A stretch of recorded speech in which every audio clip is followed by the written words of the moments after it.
Finally বন্ধুসকল আজি দিনটোতে অসম চৰকাৰ ফালৰ পৰা যিসকল অসমৰ ল'ৰা ছোৱালী আছে তো বিশেষকৈ সেইসকলৰ কাৰণে অসম চৰকাৰ ফালৰ পৰা আহি পৰিছে এটা ভাল খবৰ। তো বন্ধুসকল যোনটো নেকি বৰ্তমান মুখ্যমন্ত্ৰী ডাঙৰীয়াই আজি ঘোষণা কৰিছে যে অসমৰ যিসকল আপোনালোকৰ ল'ৰা ছোৱালী আছে তো আপোনালোকে এইবাৰ 2 লাখকৈ টকা আপোনালোকে ব্যৱসায় কৰিবৰ কাৰণে আপোনালোকে লাভ কৰিব। তো বন্ধুসকল যোনটো নেকি মুখ্যমন্ত্ৰী ডাঙৰীয়াই ঘোষণা কৰিছে কোন সকল ল'ৰা ছোৱালীয়ে আপোনালোকে সেই টকাটো লাভ কৰিব আৰু আপোনালোকে সেই টকাটো কেনেধৰণে লাভ কৰিব আৰু আপোনালোকক কেতিয়া সেই টকাটো কোনটো মাহত সেই টকাটো দিয়া হ'ব তো তাৰ ওপৰত যোনটো নেকি বৰ্তমান অসম চৰকাৰ ফালৰ পৰা মুখ্যমন্ত্ৰীয়ে আজি ঘোষণা কৰিলে।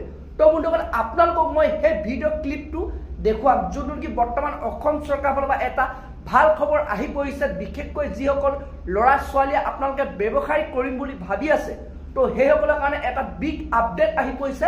তো বন্ধুসকল আপোনালোকে সেইটো কাৰণে ভিডিঅ'টো একেবাৰে স্কিপ নকৰাকৈ আপোনালোকে চাই থাকিব আৰু লগতে যদি আপোনালোকে মোৰ চেনেলটো নতুনকৈ ভিজিট কৰিছে চেনেলটো লাইক এটা কৰি দিব, পাৰিলে সাবস্ক্ৰাইব এটা কৰিব, লগতে আপোনালোকে বেল আইকনটো অন কৰি দিব। তো যেতিয়া বন্ধুসকল এনেধৰণৰ ইনফৰমেশ্যন ভিডিঅ'বোৰ আহি থাকে তো প্ৰথমে আপোনালোকে সেই ভিডিঅ'টো লাভ কৰিব পাৰিব।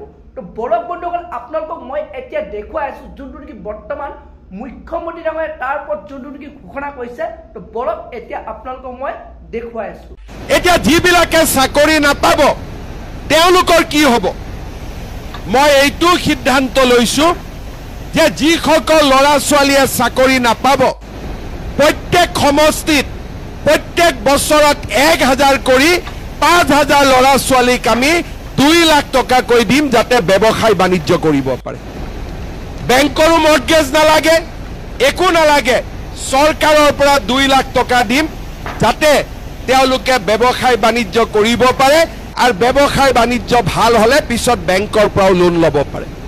আগতে অসমত কোনোবা এনেকুৱা কাম কৰিছিলে? কেতিয়াবা হৈছিলে? আজি 4 বছৰ নৰেন্দ্ৰ মোদীৰ শাসন কালত আমাৰ অসমত আগতে নোহোৱা নতুন নতুন কাম আজি হৈ আছে।